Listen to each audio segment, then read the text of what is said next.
¿Alguna vez te has preguntado qué puede sentir una persona al perder un hijo?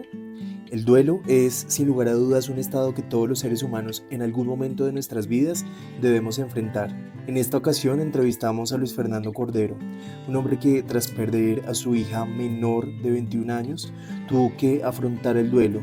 Y gracias a todo lo que aprendió en ese camino, hoy dirige la Fundación Lazos, donde tiene la oportunidad de apoyar a otros padres que, al igual que él, han tenido que vivir esa dolorosa experiencia.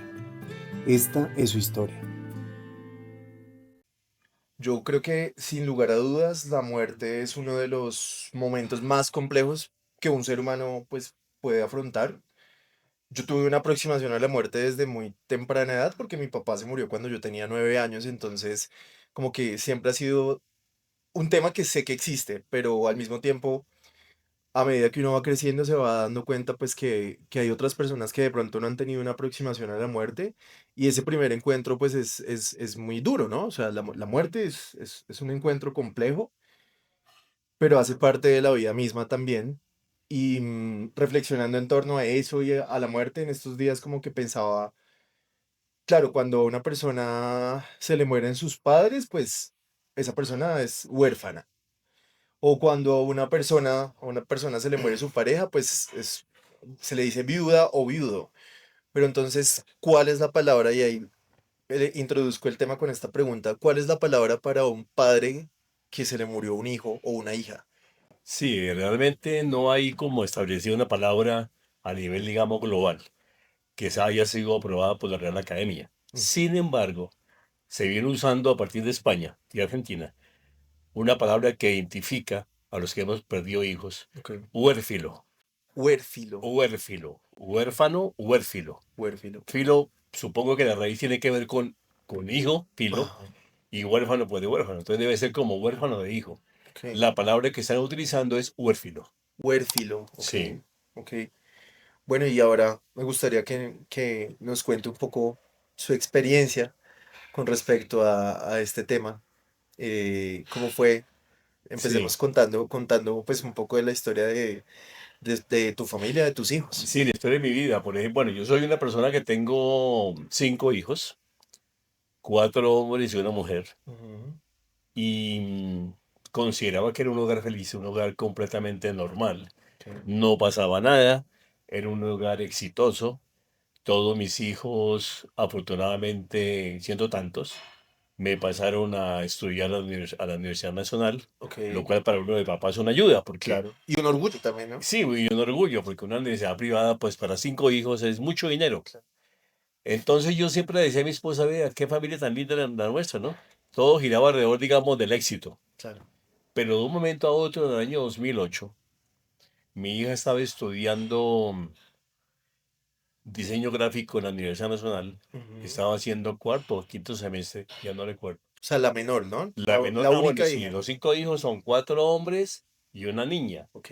La niña o la mujer era la cubita, la más pequeña, y la única mujercita, digamos, de la familia. La menor, la consentida. La consentida mía, la que todo giraba alrededor de ella, porque ya mis hijos estaban haciendo sus pinitos, digamos, de independizarse. Claro. Ya en casa no estaban sino uno, prácticamente mi hija, y todo giraba alrededor de ella. Ok. Era como el motor de la casa. Ok. Y de un momento a otro resultó como que la comida le hacía daño. Papi, me hace daño la leche. Mamita, no tome leche. Me decía ella: no, no tomo más leche. Al siguiente día me decía: me hizo daño el arroz, digamos, por poner una comida. Y así empezó una serie, como unos son varios días, y entonces optamos porque fuera al médico. Ujú. Fue al gastroenterólogo y el doctor le hizo una cantidad de exámenes, le mandó a hacer exámenes, y a los 8 días le dijo: no, realmente no tiene nada como extraño. Le hizo una endoscopia, la endoscopia resultó perfecta, y le dijo: seguramente es algo de colon. Ok. Vamos a mirar qué pasa con el colon. Le dio una medicina para el colon y sin embargo siguió enferma. Eso han pasado un mes por ahí más o menos, después de la endoscopia. Y un día estaba almorzando y ella me mostraba que comía y el estómago se le inflamaba un poquito. Y yo le miraba: pero mamita, ¿qué es nuevamente al médico? Me dijo: sí, papito, realmente a mí ese médico ya no me gusta. era el médico familiar. Ok. Voy a cambiar de médico, le digo, bueno, cambie de médico. Y entonces cambió de médico, sin embargo, se siguió tomando la medicina que el doctor le dio, decía no me produce ningún efecto curativo. Ujú. Fue a donde otro gastro, el otro gastro la miró, la examinó, ella le llevó los exámenes y ese doctor le dijo, vea, lo que pasa es que usted está como a puertas de los exámenes semestrales, tiene mucho estrés, para mí eso es estrés. Mm. Doctor, el estómago se me inflama, eso es estrés.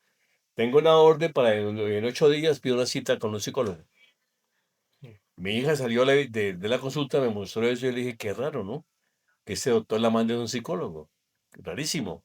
En esos días estaba en mi casa almorzando, mi hijo mayor con ella, demostró que le estaba afectando mucho la comida en el almuerzo, la vio que se puso muy mal, inmediatamente le dijo, vámonos para la clínica porque yo la veo como que no está bien. Ujú. La llevó a la clínica, empezaron a urgencias, empezaron una cantidad de exámenes, le hicieron los exámenes que uno no se imagina.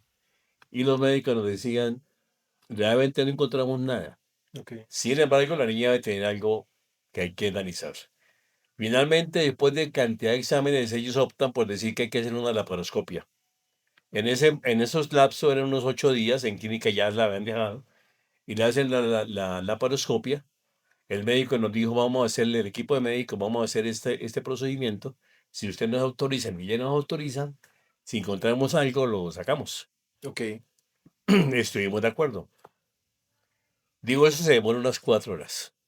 Ese procedimiento era un viernes, me acuerdo mucho. Ujú. Y ese viernes llegábamos, yo me fui a la empresa y estuve esperando que pasaran era como de la 1 a las 5, esperando que pasara el tiempo. A las 3:30 me llamó mi hijo, otro de mis hijos, y me dijo, papi, vente para la clínica porque el doctor necesita hablar con nosotros. Le dije, pero es que la niña está en el procedimiento. Papi, vente. Nosotros le fuimos a la clínica. Cuando llegué a la clínica me encontré con mis otros hijos y 3 médicos nos reunieron en un espacio, en una sala. Nos dijeron, nosotros fuimos a hacer el procedimiento, entramos, vimos y salimos, no pudimos hacer nada. Queremos decirle que su hija tiene un tumor en el estómago, supremamente avanzado, es muy agresivo, es un tumor en estadio 4, lo cual quiere decir que su hija está terminal. Uf. Nosotros ese día, yo le cuento que ese día, si la clínica no hubiera estado tan bien construida, se cae. Estábamos en el 9.º piso, yo gritaba, mi esposa gritaba, mis hijos igual, pataleábamos. Bueno, no llegamos que hacer doctor, pero ¿qué hay que hacer? Los médicos nos dijeron, no se puede hacer nada. El tiempo que le queda no sabemos cuánto, pero no se puede hacer nada. Uf. Simplemente de pronto hacemos unas quimioterapias, pero van a ser paliativas para que ella no vaya a morir de hambre, como se mueren la mayor parte de los enfermos de cáncer de estómago. Esa fue la noticia de ese día, empezó el proceso, empezó el deterioro de mi hija, los exámenes. ¿Ella cómo recibió la noticia? No, ella la recibió pues con mucha apertura. Mi hija era una persona muy tranquila, Ok. muy coherente, digamos, con las cosas. Y ella solamente oía y decía, no, vamos a ver, esto tiene remedio. Empezó un proceso que nos duró 75 días únicamente. Mi hija en la clínica 2 días, luego en la casa otros 2, porque le pusieron eh, la parte de hospitalización domiciliaria. En Ya. la casa ya eran todos los aparatos, pusieron todos los equipos, pusieron una enfermera y un médico que iba cada 2 días. Y mi hija empezó como al deterioro. Era uno ver cómo su hija se iba desapareciendo, cómo sus ojitos se iban cerrando, cómo se iba volviendo la carita nada. Fue un duelo, digo yo, como anticipado. Claro. Desde el momento del diagnóstico al momento de mi hija morir fueron 75 días, 2 meses y medio, que para uno fueron muy cortos. Claro. Sin embargo, fue un proceso supremamente difícil. Mi esposa trabajaba conmigo en la empresa, no volvió a la empresa, ella se dedicó a la niña día y noche con la enfermera que nos asignó la EPS. Y finalmente, a los 2 meses y medio, mi hija muere. Para nosotros ese momento fue algo terrible. Yo me acuerdo en ese momento y siento lo que ese día sentí cuando ella murió. Y fue algo que uno no esperaba. Que esa familia que teníamos como perfecta se convirtió en un momento dado en algo que no tenía ya nombre, como que ¿qué vamos a hacer? ¿Para dónde cogemos? Quedamos vueltos nada. Mi esposa, mis hijos y yo. Sin saber qué hacer, vinieron los momentos, digamos, del féretro, de las exequias. Mucha gente fue. Ujú. Fue una compañía de la Universidad Nacional de muchos compañeros y todo. Finalmente mi hija, pues la dejamos, llegó ese momento, nosotros quedamos sin piso. ¿Qué sentiste tú en ese momento como papá? No, yo me sentía derrotado. Yo sentía que mi papel de papá no, había sido nulo. Como que no tuve como la visión o la percepción de haber visto aquí en qué momento empezó a enfermarse. Como que la vida me golpeaba, como que la vida me decía, Cordero, no tiene ningún tipo, digamos, de éxito. Usted es un fracasado. Uno piensa muchas cosas, Ujú. demasiadas cosas. Bueno, ante eso, ya pasaron todos los últimos momentos, digamos, del entierro y todo. Llegamos a la casa, vacío completo. Claro que es la parte más dura, ¿no? O sea, yo, por ejemplo, con respecto a mi papá, eh, él también le descubrieron cáncer y duró 4 meses y se murió. Y es como, bueno, listo, se murió la funeraria, etcétera, y después es el vacío de volver a la cotidianidad y a la vida normal con la ausencia de ese ser que ya no está. Eso es, creo que es la parte más difícil también, ¿no? Sí, en un principio es la parte más difícil, aunque yo siempre he dicho, ahora después, digamos, con mi experiencia, digo que si los seres humanos no tuviéramos como esa posibilidad de chocarnos, de sentir como una anestesia, un choque muy fuerte Ujú. con un acontecimiento como la muerte de un hijo, seguramente que uno no es capaz de soportarlo. Pero como que el organismo a uno ayuda, como que uno hace las cosas como por inercia, como que uno camina porque todo es por inercia. Sí, claro. Uno como que no siente en la funeraria, uno ve a la gente que va llegando, uno sonríe, los abraza, pero uno todavía no tiene clara la La magnitud, digamos, conciencia. de esto, Claro. hasta como usted lo comenta, el día en que ya llega uno, ya no está, la habitación estaba vacía, ya completo silencio en la casa. Mire uno a los habitantes de la casa, todo el mundo en silencio, todo el mundo agachado, y uno como jefe de casa, que la pongo entre comillas, no sabe uno qué hacer. Claro. Eso duró un par de días. Alguien nos dijo, ¿por qué no buscan ayuda? Bueno, nos buscaron una cita con una psiquiatra.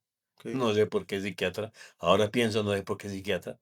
De la EPS fuimos y la psiquiatra nos recibió y puso su mesita ahí, tenía su reloj. Empezó a medir el tiempo y nos dijo, ¿qué les pasa? Le comentamos. Uno está tan mal que uno espera que todo el que uno le cuenta se inmute. Vea una expresión, uno que como que sí, como que, uy, qué Claro. cosa tan grave. No, la doctora una cara muy fría. Digo, muy bien, entonces yo les sugiero lo siguiente. Lleguen a la casa ahora, busquen todos los elementos de Natalie, que era mi hija, una cajita, todo guárdenlo en un sitio, por allá guardadito, y en el curso, digamos, que empecemos a trabajar, yo les voy diciendo qué hacemos. Entonces mi esposa llorábamos mucho. Le dijo, doctora, usted dice que todo lo de mi hija lo coja en una caja y lo guarde, allá en una caja, digamos, guardadita. Entonces, la casa, ¿a dónde la guardo? La doctora quedó. Digo, porque doctora, la casa es lo que también me trae muchos recuerdos. ¿Sabe qué, mi amor? Me dijo a mí, vámonos. A mí esto no me gustó. Y salimos. Claro. Y salimos pensando en que qué hacemos. Fue en esos momentos, como los otros 8 días, alguien nos informó que había una fundación que prestaba apoyo a mamás y papás que habíamos perdido hijos. Y buscamos, nos dieron el teléfono, yo llamé. Me dieron una cita para una entrevista allí en la fundación. Yo llegué allí sin saber ni cómo se llamaba esta fundación. Cuando ya llegué allí me dijeron, esta es la Fundación Lazos, que su único objetivo es prestar apoyo, acompañamiento a mamás y papás que han perdido hijos. Una mamá de la fundación que ha perdido un hijo por cáncer de testículo Ujú. nos atendió, nos contó todo lo que eran los objetivos, digamos, de la fundación, qué hacían, cómo lo hacían, y nos invitó que si queríamos nos uniéramos a uno de los grupos. Yo tenía una negación al extremo. Ok. Yo siempre pensé que uno nunca se iba a recuperar. Luis Fernando, ¿cuántos años tenía Natalie cuando falleció? Mi hija tenía 22 años. ¿Y cómo era ella? No, Natalia era una mujer supremamente, lo dije hace un momentico, muy coherente con la vida, muy coherente con las cosas, muy apasionada. Ok, Mi hija, todo lo que ella se proponía en la universidad o en el colegio, era hacer la mejor, hacer las mejor las cosas y todo lo que ella se comprometía a hacer, lo cumplía. Si tuviera que mover al papá, la mamá o la casa, esto me comprometí, hay que hacerlo. ok, Nosotros, pues, como era la menor, la claro. consentía por lo que ella dijera. De manera que entonces eso fue también algo que a nosotros nos dio un buen recuerdo porque inclusive en su enfermedad, también ella demostró esa coherencia. Nunca la vi brava con la vida, brava con Wow. nadie. Ella aceptando su enfermedad, diciendo, yo he tenido una vida muy linda, solamente les agradezco por lo que he vivido. Una cantidad de cosas tan bonitas que yo ahora pienso y digo, son como esos mensajes. ¿Se pudieron despedir? Pues ¿Existió hombre, esa conversación? no, Camilo, no es posible. Ok. Uno muchas veces dice, o uno oye mamás y papás que dicen que me pude despedir, nosotros. No, uno siempre tiene la esperanza.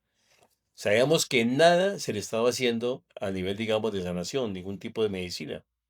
Ujú, Pero uno no sé de dónde tiene como una esperanza que claro. su hija no se va a morir. Yo me imaginaba los titulares en el periódico, eh, mujer descartada por los médicos con cáncer, no sé qué, sobrevive ante y Claro, porque es que son además, sueños de uno, ¿no? lógicamente, o sea, en la lógica de uno como ser humano, creo que es que no es lo natural, entre comillas, ¿no? O sea, como que los padres entierren a los hijos, ¿no? Uno nunca va a estar preparado para entender eso. Sí, sí, eso lo entiende uno después. Claro, y ahí entonces, ya volviendo al tema de de la fundación, entonces, ustedes llegaron a la fundación y cómo fue ese proceso. Uno llega a la fundación, uno busca contacto, llega a la fundación, le dan una cita. En la cita, una mamá o papá de Lazos que ya está recuperado, que ha pasado por la misma experiencia, lo recibe a uno, le cuenta que es la fundación, le cuenta su caso también, para que uno empiece como a responderse la primera pregunta. Una pregunta que uno tiene al principio es, ¿por qué a mí? Sí. ¿Por qué a mi hija? Cuando uno llega allí y se encuentra con una mamá que le dice, mi hijo también murió de cáncer, mi hijo murió también de tanta edad, uno se pone a ver que ya uno internamente dice, no fue solamente mi No hija, soy el único, claro. no fui el único, aquí hay otra mamá que acabo de conocer que pasó por lo mismo. Una respuesta que uno ya como que la anda buscando y ahí la encuentra. Luego esa mamá le cuenta a uno lo que hace la fundación, cómo trabaja la fundación, cuáles son los pasos, digamos, que uno tiene que asumir como responsabilidad ante un proceso de duelo que hay que hacer, que no se puede evitar. Y después de hacerle todo ese recuento, toda esa información, le da a uno la posibilidad que si uno quiere, Ujú, se una a uno de los grupos.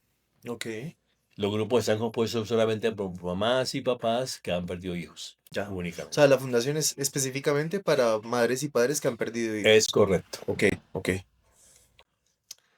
Y bueno, después de esa primera entrevista, pues nosotros pensamos que hay que ir a los grupos, a uno de los grupos. Sin embargo, en mi caso yo estaba muy negado. Ok, Yo pensaba que nunca me iba a recuperar, que eso era carreta. claro. Además, porque también yo creo que, por ejemplo, el tema de la salud mental hoy en día es un tema que, como que se puede conversar, ¿no? Como que uno es más, es un poco más abierto.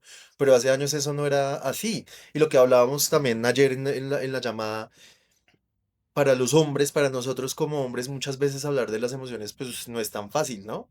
Mucho menos en esa época, ¿no? Entonces me imagino, como por ejemplo, mis papás tenían la filosofía de, yo para qué voy a ir a un psicólogo a contarle mis cosas, y en este caso, ¿para qué voy a ir a contarle cosas a desconocidos? O sea, claro, o sea, es una negación muy radical también, ¿no? Sí, sí, uno en mi caso estaba muy negado, mi esposa estaba muy llena de afectaciones emocionales, psicológicas, de todo tipo. Ella estaba muy mal también. Ella, después supe, ella tenía el deseo de morirse, ella no quería seguir viviendo porque pensaba que su vida se le había cambiado totalmente igual que yo. Ujú, Pero también uno asumía, como tú dices hace un momento, ese papel de uno de hombre, claro. del hombre fuerte, como que uno es el que tiene que llevar la delantera en fortaleza. Resulta que eso uno lo hace al principio, pero después se da una cuenta que eso no es cierto. Sí. Que nosotros aprendí en la fundación que nosotros debemos ser fuertes, sí, muy fuertes, pero para expresar, no para evitar. Eso lo aprendí posteriormente. Ujú. Y en el proceso que vamos desde un principio viviendo allí en la fundación, empezamos a encontrarnos con momentos en que uno seguía pensando en que no se podía, en que era imposible uno recuperarse. Ujú. Eso es así como lo que recuerdo ahora, digamos, de un principio, ¿no? Ok, ¿y cómo fue ese primer encuentro? Usted me contaba que, claro, cuando llegaron a la fundación existe un primer encuentro. ¿Cómo fue para ustedes ese momento? Hombre, yo le cuento que ahora hablando con mi señora después de tanto tiempo, le hemos conversado precisamente, o en el grupo le hemos conversado ahora. Yo no me acuerdo. Ok, Empezando que yo decía después, a mí me tocó un grupo que me quedó lejos, digamos, de donde queda la sede de la fundación. Esto. Yo les comentaba, el día que yo tuve el primer encuentro, que llamamos la dirección, yo no sé cómo llegué, ni sé en qué parte de Bogotá queda. ok, Yo llegué como anestesiado todavía. Yo llegué, entré, la señora se presentó, nos habló, nos comentó todo lo que ahora le comento, y yo no me acuerdo de nada. ok. Yo lloraba demasiado, mi esposa también lloraba, y todo lo que ella nos decía, nosotros queríamos era siempre hablar y hablar y hablar de la muerte de mi hija, Ya. de lo que la queríamos, de lo que nos hacía mucha falta y todo, pero como uno como que no oye, uno como que está absorto solamente en un pensamiento que es la pérdida de la hija. Claro, pues está en el dolor. Eso. Ella nos comentó todo y finalmente sí recuerdo mucho, que es la parte que me quedó muy grabada, que ella nos decía, vea, ustedes en este momento están muy vulnerables. Ustedes están muy afectados. En este momento, Luis Fernando y María Rosario, nada les puede servir. No les sirve un psicólogo, no les sirve un psiquiatra, no les sirve el cura o el pastor, no les va a servir el grupo tampoco. Pero hagan algo, vengan a la reunión. Al Ok. principio ustedes llegan y van a estar absortos en lo que les pasó. Y solamente quieren hablar de su hija. Pero asistan, que va a llegar un momento en que están menos vulnerables, abierto un poquitico como con los oídos, el corazón para escuchar de verdad. Y ahí se van a conectar. Una palabra, una acción de un papá del grupo los va a conectar. Ok. Eso fue una, ¿cómo Como una revelación. una revelación. Ok, Sin darnos cuenta, yo creo que ya como a los 2, 3 meses de estar diciendo a los grupos, llega un momento en que uno ya empieza a escuchar, empieza a oír, ese papá dijo eso, y ya empieza uno como a relacionarse con uno. claro, Y también, empieza el proceso de uno entender qué está haciendo en este grupo. y también creo que algo muy bonito es conectarse desde la vulnerabilidad, ¿no? O sea, Sí, desde una emoción muy compleja y una situación muy compleja, pero entender que pues usted también es un ser humano igual que yo, que está pasando por lo mismo, ¿no? Y que no soy el único al que le está pasando. es correcto. Y entender que uno, como ser humano, tiene muchos momentos de ser vulnerable. Claro, Y muchas veces la gente ocultamos esa parte, digamos, de uno ser vulnerable. Uno como que no le gusta que le digan que es vulnerable o no quiere dejarlo ver, que el otro lo vea. sí. Pero uno aquí va aprendiendo que uno como un ser humano, también es vulnerable. Y que el dolor hace parte de la vida también. Que el dolor es una de las emociones que hacen parte de los seres humanos, Ujú, por una parte. Y que la muerte hace parte de la vida. ujú. Porque uno comentaba, ¿por qué mi hija? ¿Por qué a mi hija? Pero cuando uno se empieza como a hacer el proceso, se da uno cuenta que la hija también es un ser humano que tiene un principio y un final como uno. Y Ujú. que en ninguna parte le han dicho a uno o está escrito que uno se muere antes que ellos. Exacto, Eso es un mito. exacto. Y Sí, ese mito yo ahora pienso que ese mito lo creamos los seres humanos para evitar pensar en que un hijo se le muere. claro. No, eso no puede ser. Yo me muero antes que mi hijo y él me va a enterrar. Eso no es cierto. Uno en la fundación se da cuenta que todos los días nos llegan mamás y papás con muerte de hijos. De manera que eso que uno se muere antes, no. Eso no es cierto. Es Ujú, un mito. claro. Bueno, y entonces, ¿qué pasó? ¿Empezaron a asistir a los grupos? Empezamos con los grupos y ya como los 4 o 5 meses empezamos como a escuchar de verdad. Empezamos a participar porque uno de los grupos habla. Yo era totalmente negado a hablar, a mí me tocaba el turno y yo decía paso. Pero, bueno, ¿y cómo es ese espacio? Me gustaría entender, o sea, porque no tengo conocimiento. Es un grupo de personas, se reúnen, se sientan en mesa redonda y cada uno empieza a hablar de su experiencia, ¿si es así o cómo es? Más o menos. Ok, Sí, los grupos se reúnen en forma de U, ya, ok, donde todos vamos a vernos estando cómodos. No hay que ser así para ver al otro, sino todos que estemos cómodamente sentados y puedo ver acá, puedo ver acá. ya, Sí, es una, digamos, de las características. Y los grupos tienen unos temas. Por ejemplo, si uno va a decir que el tema para esta semana va a ser la rabia, ok, entonces todo el mundo participa con base en su experiencia. No es ir a buscar en internet a ver qué es la rabia, qué emoción es, cómo le da la emoción a la gente, sino desde mi experiencia, qué puedo compartir el grupo, que me pasó a mí en el momento que mi hija se murió. ¿Cuál fue la rabia? La rabia fue contra quién, contra mí, primero que todo, contra mi esposa, por no haberse dado cuenta, contra los médicos, ujú. contra el mismo edificio, digamos, donde estuvo mi hija, con mil cosas que Contra entonces Dios, contra la sociedad.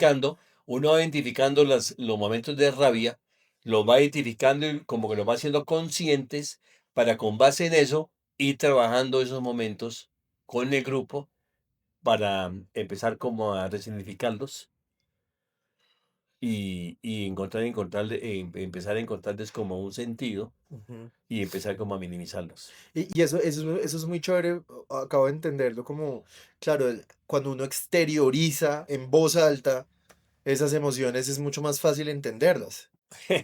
Fue la segunda parte que nos comentó la señora en el primer encuentro. Ok, Aquí ustedes van a aprender y usted como hombre va a aprender a expresar las emociones. No podemos dejar que las emociones nos afecten, nos ahoguen. Necesitamos sacarlas. En ese momento sentimos que tenemos mucha rabia, por ejemplo. ujú, No es pelear con la rabia para que no me llegue a mí, no. Es dejarla que venga, que ingrese en mí y dejarla que esté aquí y tengo rabia con el médico, dejarla que venga, pero no quedarme con eso. Comentarla al grupo ya es una forma, digamos, de expresarla. y soltarlo. Tengo rabia con el médico, entonces ya lo soltó. Ujú. Entonces entra, se mantiene y sale. No dejarla que viva en uno. Porque si uno no expresa las emociones y no las trabaja, pues seguramente que se va a convertir en una afectación mucho mayor. Pues duele, ¿no? Sí, Sí, es como, mm, sí, las cosas que no fluyen simplemente se estancan y generan sí. dolor. Sí, claro.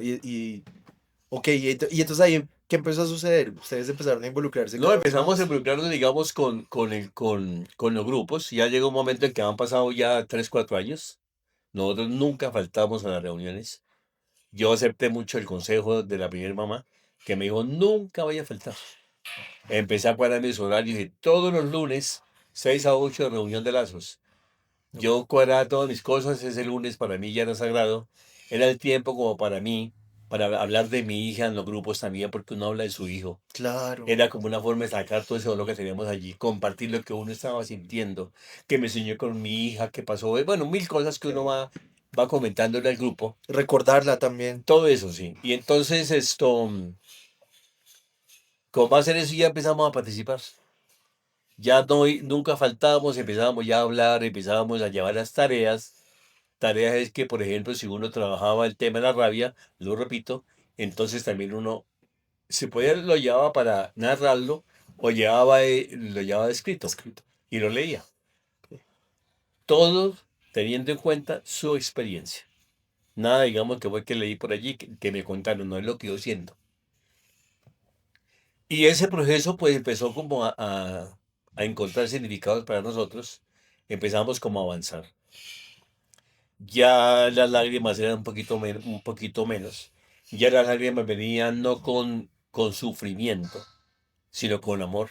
Como Ujú, que uno recordaba a su hija con agradecimiento, recordaba a su hija con gratitud, ujú. recordaba a su hija con nostalgia linda, ya con una sonrisa, mamita, vea. Bueno, su tiempo era ese y como que uno empieza a aceptar un poco las cosas, Ujú. ¿sí? Entonces, todo ese proceso nos sirvió empezar como a liderar un poco, digamos, los grupos también. Empezamos, en mi caso, a hacerme cargo de un grupo, Ok, como una coordinación o facilitador o coordinador de grupos, que es la persona que tiene como la misión de llegar a la reunión, coordinar la reunión, buscar el tema, dar la palabra, todo eso, digamos, que se produce en una reunión, digamos, de personas, ¿no? ya. Y ahí empecé con eso. Yo creo que en ese proceso duramos como unos 2 o 3 años y después de eso, en mi caso, me propusieron para la junta directiva de la fundación y yo acepté. Tenía gente ahí, había inclusive ahí fundadores de la fundación y unos papás antiguos. Y empecé como a hacer esa parte y como al año o 2 años de estar en la junta directiva, hubo una elección de director porque el director que estaba renunció. Me propusieron a mí por unanimidad. Me eligieron y desde el año 2014 estoy dirigiendo la fundación. Entonces ahí empezaste y ¿cuánto tiempo llevas en la fundación? Y en este momento llevamos en la fundación 17 años y un mes o 2 meses. Además, qué loco también, ¿no? Pasar de la negación a dirigir la Sí, fundación. pero eso tiene como una respuesta. Yo estaba tan negado con mi recuperación. Cuando yo llegué a la fundación y pasaron 1 o 2 años en que uno va avanzando, pero sigue todavía con problemas, digamos, de pensar en que nunca se va a recuperar. Claro. Y yo me acuerdo que en una oportunidad yo cogí la foto de mi hija, la que habíamos puesto encima en la urna, y cogí esa foto y le dije, mamita, yo no creo que me va a recuperar. Yo creo que tú me haces mucha falta, la vida a mí se me acabó. Yo te digo una cosa, mi amor, yo estoy en esa fundación, llevo ya como 2 años. ¿Sabes qué te digo, mamita? Yo te hago una promesa. Si yo me llego a recuperar, que no creo, yo te garantizo que voy a estar un tiempo en esa fundación haciendo muchas cosas, porque tú me pusiste en esto, como en memoria tuya, en homenaje a ti, y para demostrarte una cosa. Tú me decías cuando estabas viva y me invitabas a la universidad, actividades que hacía. Yo siempre te decía, no, no, no, mamita, no tengo tiempo. Cuando es, no, no, no, yo no puedo ir por allá. No, no, no. Y tú me decías, papá, tú no tienes tiempo para nada. Siempre mantienes con el trabajo y esto y a mí no me dedica tiempo, ni a los otros hijos. ¿Por qué no vas a la universidad? Siempre vaya con su mamá. Y me regañabas. Entonces yo digo, mamita, en ese momento me acuerdo de todo eso que tú me decías. ¿Sabes qué te lo digo? Te voy a demostrar. Tuviste que morirte para demostrarte que si yo logro recuperarme, todo el tiempo que necesita la fundación para que eso funcione y esto, se lo voy a dedicar por tu homenaje y como una respuesta a lo que tú me decías. Eso nunca se me olvida. Sí, muy Y yo bueno. cada vez que yo digo hasta aquí llego, pienso en ese día en que yo lea la foto de Natalie y digo, no, aún tengo energías, aún tengo como ideas para seguir acá. Entonces, Claro. ahí sigo porque cada vez que yo siga, es como un tiempo que yo le estoy diciendo a mi hija, mi amor, mira, que sí se podía. Yo sí Claro. pude hacerlo. No, y también la satisfacción como de, pues, de ayudar a otras personas también en ese proceso debe ser muy, pues, una sensación muy bonita, ¿no? Ujú. Bueno,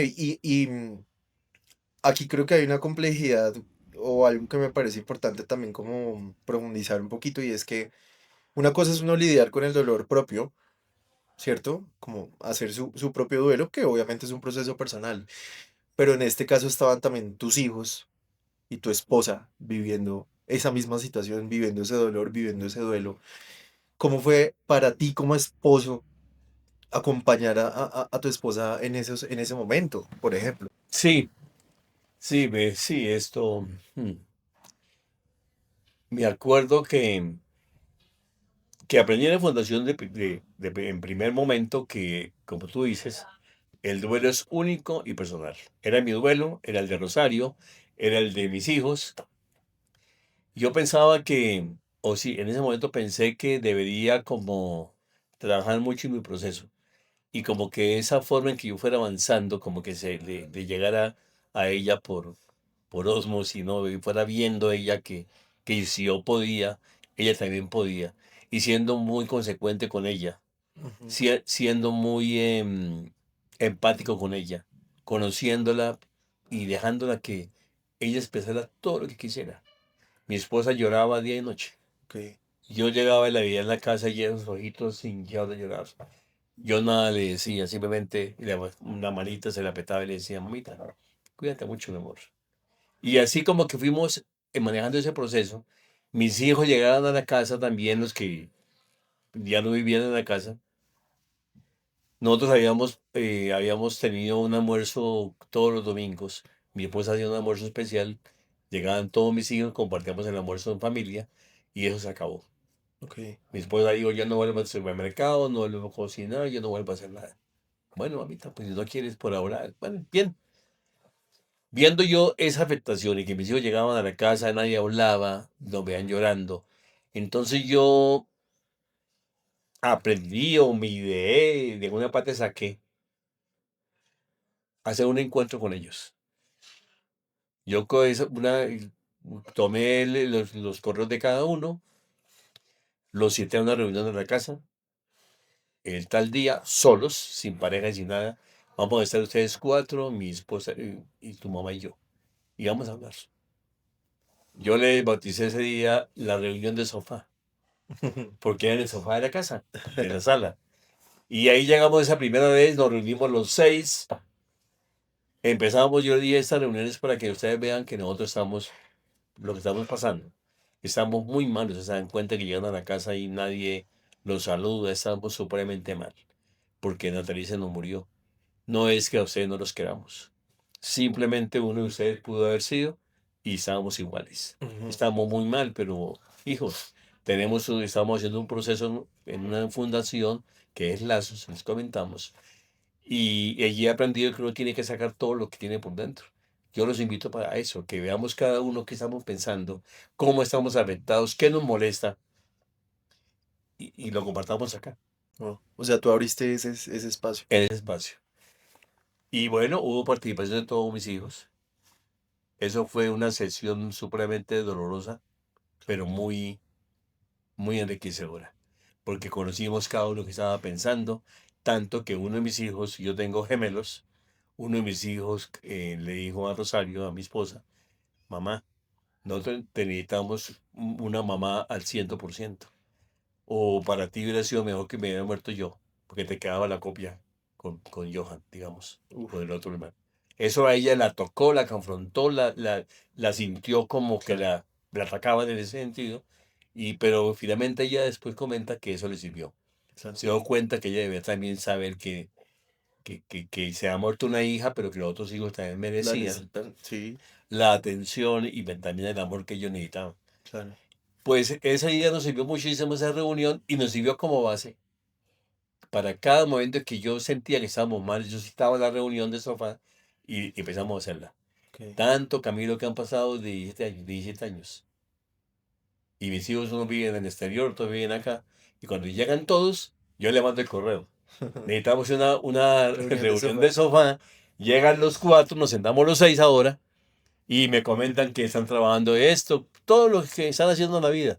De manera que eso fue como una herramienta que nos resultó en ese momento y que nos sirvió muchísimo Claro, para buscar esa unión y buscar esa comprensión, digámoslo así, de uno hacia el otro, ¿no? claro, sí, también y de tener un espacio donde poder exteriorizar las emociones con las personas que están más cerca de uno, pero que, por ejemplo, tú con tu esposa, claro, estaban en la cotidianidad, pero en la cotidianidad de pronto no se daban esos espacios para hablar también todo el tiempo de esos temas, ¿no? Como de cómo me estoy sintiendo. O sea, por ejemplo, tú no sabías que tu esposa tenía esos pensamientos intrusivos, sino que te enteraste tiempo Sí, después. sí, claro. ¿Cómo fue eso? O sea, cuando tú te enteraste que ella tenía esa...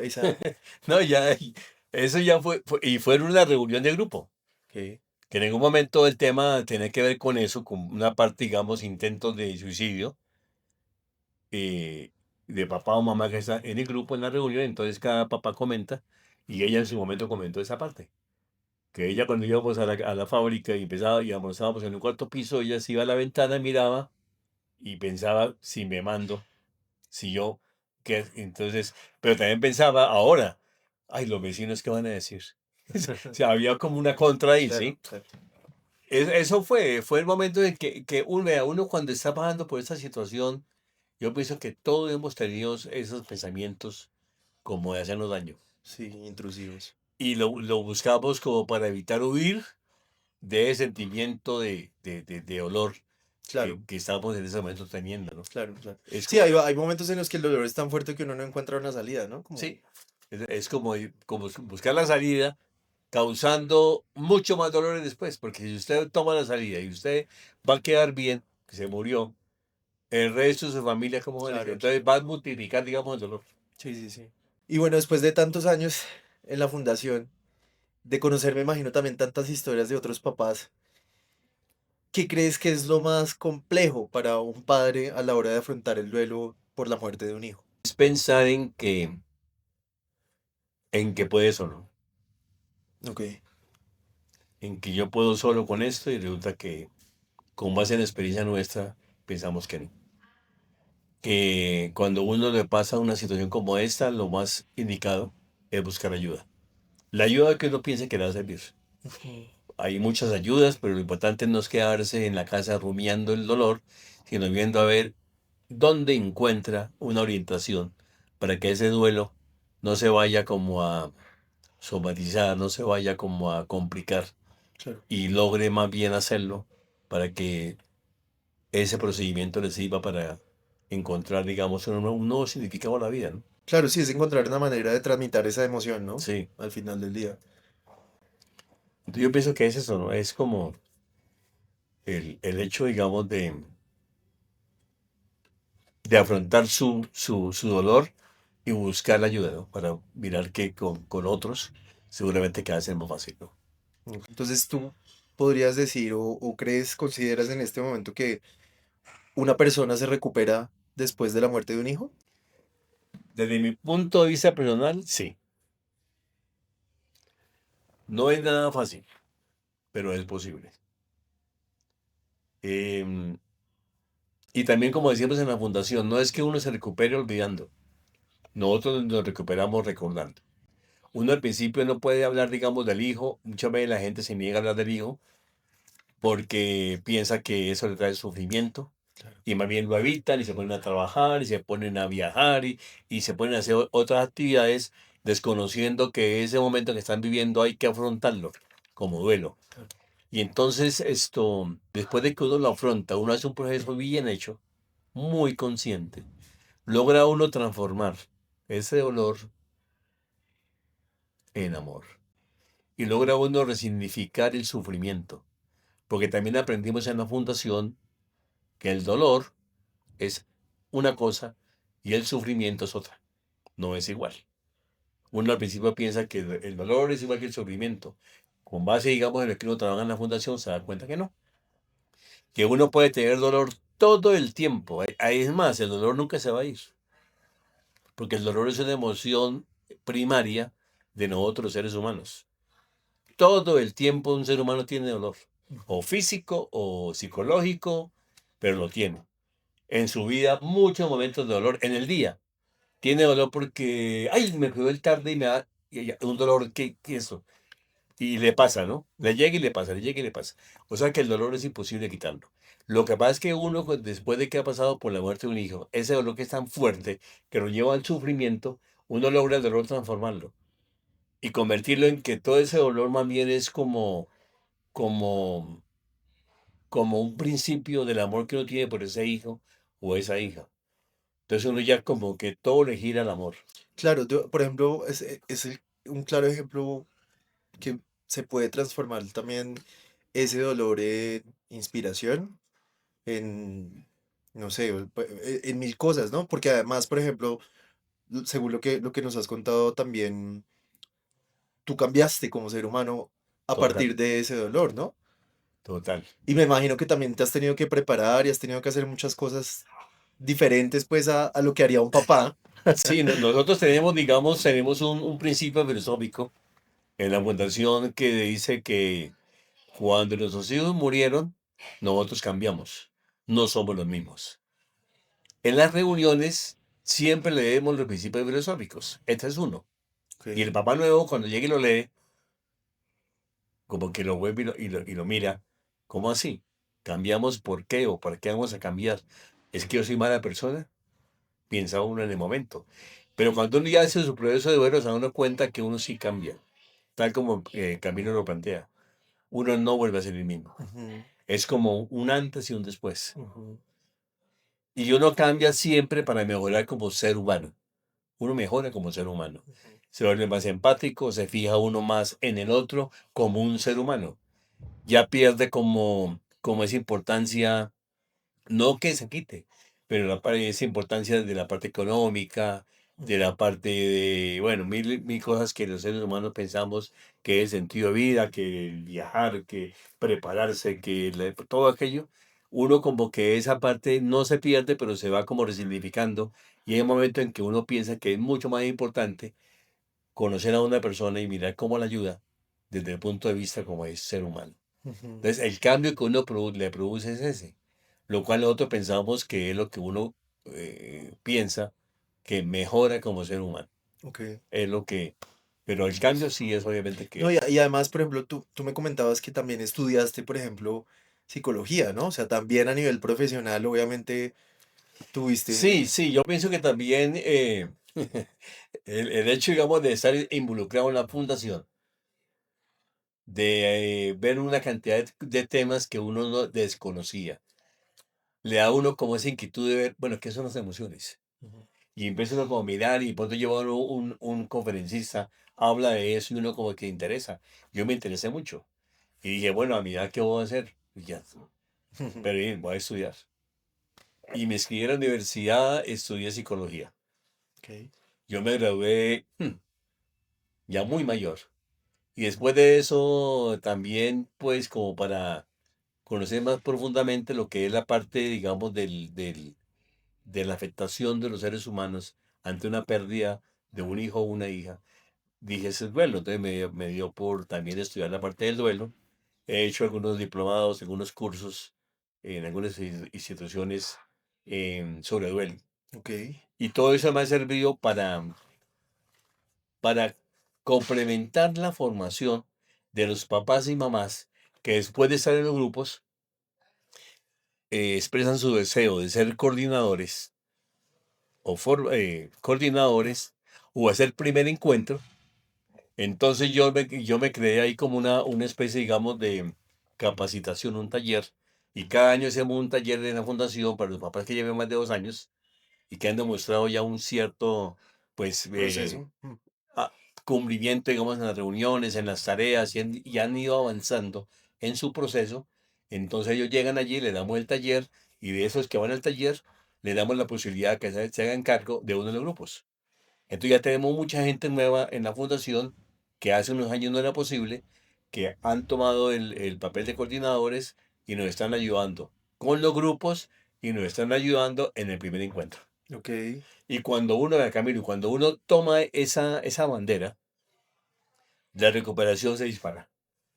Uno está como que iba avanzando, pero cuando yo sé que llega una persona a que yo la entreviste en primer encuentro y saber que viene con un dolor muy grande Claro. y yo voy a oírla, en ese momento yo ya, mi problema como que se hace a un ladito y yo me enfoco hacia en ella, en ver yo cómo la ayudo. Entonces todo mi problema como que se aparta por un momento, se queda allí y todo lo enfoco hacia ella. Es lo que nosotros llamamos como trascender el dolor. Ujú. Trascender, digamos, aquello que uno tiene para que en ayuda a otra persona que llega nueva. Eso es muy lindo, porque es finalmente eso, como lo que decía hace un rato, conectar un poco desde la vulnerabilidad y también desde otras cosas, ¿no? La solidaridad, la empatía, que uno dice, pues, cómo desde la muerte o desde un sentimiento tan profundo como la pérdida de un hijo, uno cómo puede conectar con otros seres humanos y mira que es precisamente todo lo contrario, es lo que te ha pasado a ti. Sí, y también teniendo en cuenta que, por ejemplo, yo hice esto, y es más, en la fundación yo considero que el tiempo que llevo ahí por ahí como unos 4 o 5 papás que han estudiado psicología, mujer o hombre, Ok. teniendo en cuenta que nosotros hicimos el estudio, pero no tomamos, digamos, el conocimiento que tenemos respecto a la psicología en este caso para influenciar a los grupos. Ok. No. ¿Por qué no? porque nosotros tenemos muy claro que nosotros como fundación, como grupos, somos un grupo de ayuda mutua. No somos un grupo de apoyo. Ok, Un grupo de apoyo es una cosa, un grupo de ayuda mutua es otro. El grupo de apoyo acepta un profesional que lo coordine y seguramente que va a influir un poquitico con su visión claro. y su formación al grupo. En cambio, el grupo de ayuda mutua como los de lazos no tienen esa posibilidad. Ok. Hay varios psicólogos y hay unos médicos y todo que van a los grupos, pero van como papá o mamá que han perdido hijos. Claro, es ayuda mutua, ¿no? Sí, eso era yo. Que muchas veces hay desconocimiento Claro. y la gente habla grupo de apoyo. No, nosotros no somos grupos de apoyo. Ayuda mutua. Porque la ayuda mutua, una característica, ¿cuál es? Que es un grupo conformado por personas que han pasado por una experiencia igual y que se ayudan con base en su experiencia y su vivencia. Ahí puede ser el psicólogo, el psiquiatra, el médico, pero ellos van allá como papá y mamá. Es lo que hacemos. Yo estudié esto, pero siempre intento no hacer esto en los grupos. Más bien tomar mis conocimientos para hacer lo que es cosas complementarias, Ya. como es la formación de los papás que quieran ser voluntarios de la fundación. Porque después de que uno ya, por ejemplo, ha hecho un proceso, ya uno siente que se recuperó, que uno puede hablar con el papá nuevo, la mamá nueva, no se va. En el momento del primer encuentro estamos oyendo a la persona y uno no se va a afectar llorando y llorando como la persona que llegó, ya uno lo oye como y con un distanciamiento ahí y le puede dar como las pautas y la esperanza Ujú. de que haciéndolo como uno lo hizo puede recuperarse. Entonces esa parte la tenemos muy clara para que no se vaya a cambiar un poquitico, digamos, lo que es la esencia de la fundación Ok, o de los grupos. ok, ok. Pensando en eso, por ejemplo, y desde tu experiencia, ¿tú qué le podrías decir a un papá que de pronto en este momento está pasando por una situación similar o está perdiendo a su hijo o perdió un hijo recientemente? No sé, ¿qué le podrías decir tú desde en este momento de tu experiencia de todos los años y la formación que has tenido? No, lo primero que yo le digo a la persona es busque ayuda. Lo primero tiene que buscar ayuda. Segundo, tiene que no ocultar ni evitar sentir en un momento, en un principio, sienta todo lo que necesita sentir. Que necesita llorar, llore todo lo que necesita llorar. Si usted tiene la posibilidad de llorar 24 horas, tomar un poquito de agua y seguir llorando otras 24, hágalo. Ok, No importa si es hombre o mujer. Porque es una, digamos, de las herramientas con que nosotros los seres humanos contamos más bonitas que ese llanto. Las lágrimas. A uno siente que uno se desocupa cuando uno llora. Entonces, no hay que evitar sentir. Es lo primero. En ese momento, al principio, sienta, y llore, no importa. Eso es lo primero que la persona tiene que hacer después, digamos, de la pérdida de su hijo o su hija, ¿no? Ya cuando ha pasado un mes y medio, 2 meses, busque la ayuda, que puede ser un psicólogo si usted lo considera así, o puede ser un grupo como el de Lazos, pero nunca se quede solo. Asista y asuma una responsabilidad con su proceso. Y piense que nadie es culpable de lo que le pasó. Es su responsabilidad. Y usted va a hacer su proceso único y personal. Pero no lo evite. No piense que puede solo. ujú, Porque a lo mejor usted se va y dice que yo puedo, me pongo a trabajar, me pongo a viajar, me pongo a hacer esto, lo otro, y en 5 años estoy bien. Y resulta que no es cierto. Nosotros recibimos en la fundación personas que llegan a buscar ayuda y dicen, y uno les pregunta, ¿cuánto hace que tuvo la pérdida de su hijo y su hija? ujú. No, hace 10 años. Y uno le hace la entrevista de primer encuentro, y uno, tantas que hace, se da uno cuenta que esa persona está como si hubiera sido ayer. Claro, Y con un agravante. Ha pasado mucho tiempo y todo eso le ha afectado otras áreas de su vida. claro.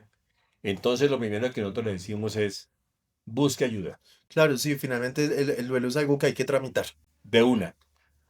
El duelo es algo que hay que hacer, el duelo es algo que es activo, Y cuando hablamos de activo, es acción, Ujú. es hacer, es hacer.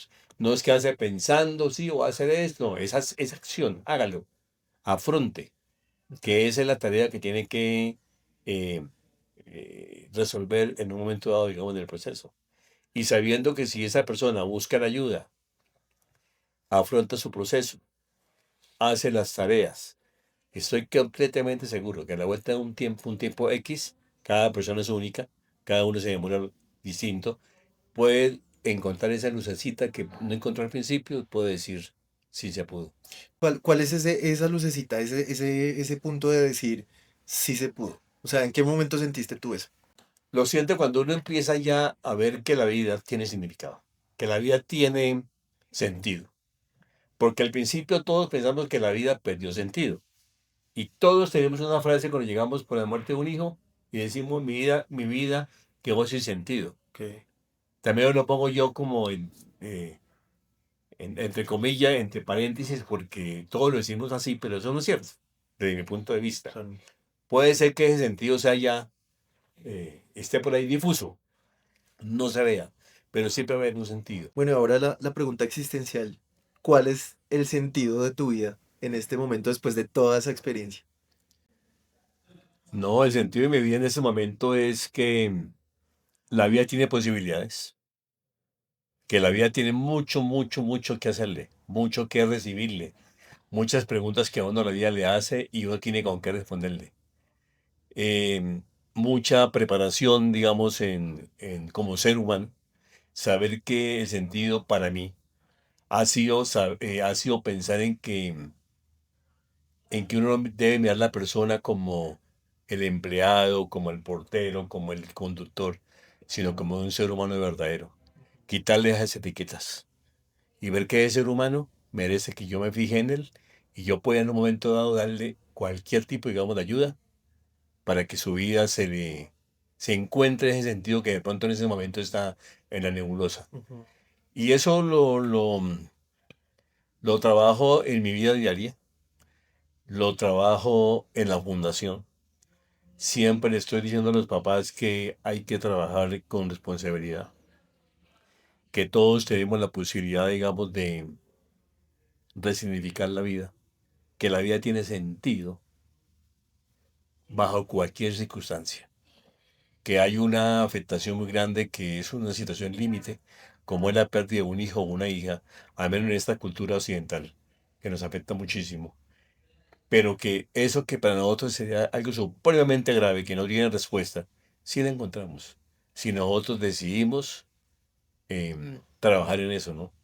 De manera que ese es mi sentido en ese momento, eh, ser como una posibilidad también para que otro que me conozca vea como una referencia y diga, vea, Sí se puede. es posible que sí se puede. Y siempre decirles, a pesar de todo, sí a la vida, dándole a ellos un sentido. Y bueno, ya para ir concluyendo la entrevista, a mí sí me gustaría saber si tuvieras a Natalie en este momento frente a ti, ¿qué le podrías decir? ¿Qué le dirías? Si yo tuviera a Natalia en este momento, le diría, ¿sabes qué, mi amor? Te doy gracias, porque con tu muerte he aprendido tantas cosas que quizás si eso no hubiera sucedido, hubieran quedado siempre en la nebulosa. Nunca las hubiera conocido. Yo te agradezco, mamita. Y suena como algo raro, ¿cierto? Que uno Ujú. le diga a una hija esa parte después de... Pero es la realidad. Nosotros siempre aprendemos mucho de las personas, cualquier tipo de persona, y más de un hijo o una hija. Y de manera que si uno no aprendió de la muerte de esa hija, en mi caso, esa muerte fue en vano. Ujú. Pero hay que dignificar la muerte del hijo. La muerte del hijo hay que llevarla con mucha dignidad. No hay que victimizarse, Ujú.